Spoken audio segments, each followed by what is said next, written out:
Je dis bonjour ou je dis pas bonjour? Bah t'es carrément à l'aise là. Pas du tout. Je te fais un clap. Un clap.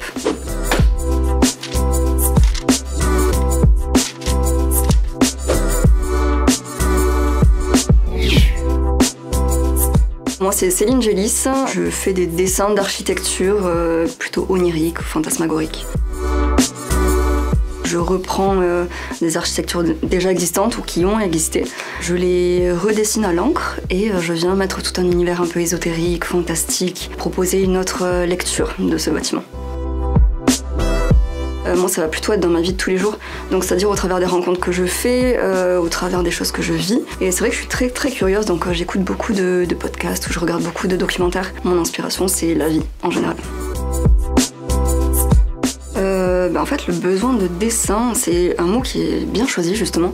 C'est venu en fait, à la suite d'une longue maladie. J'ai été très malade, maladie de Lyme. J'ai perdu l'usage de mes jambes, j'ai perdu l'usage de la parole. Et avant ça, je dessinais pas forcément.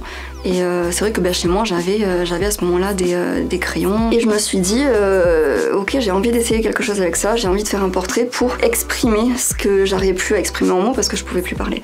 Donc j'ai commencé par les portraits et petit à petit, c'est venu se transformer en de l'architecture parce que dans l'architecture, justement, je peux placer plein de références et tout un univers que je peux pas mettre dans les portraits. Le dessin, ça a été mon exutoire et ça m'a sauvé la vie, littéralement. En ce moment, on a 2 projets avec une équipe, une pour lutter contre les violences et faire de la prévention, toutes formes de violences confondues, et la deuxième, c'est pour aider les femmes dans l'entrepreneuriat. Et ça me nourrit énormément. J'ai vraiment besoin de contact humain, j'ai vraiment besoin d'interaction, j'ai vraiment besoin de ce sentiment de feu, de vie en fait en moi pour pouvoir retranscrire quelque chose sur le dessin. Autrement, j'en suis incapable.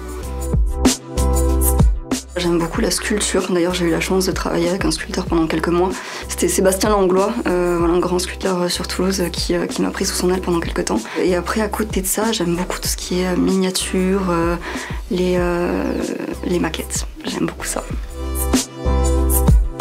Non, je l'ai pas fait, on me l'a souvent proposé, donc écoute, peut-être que ça viendra un jour, je sais pas.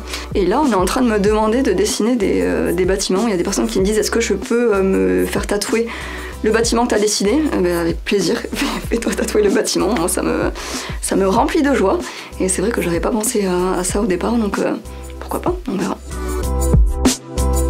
Ce matin, quand j'ai donné mon dernier concert dans la douche.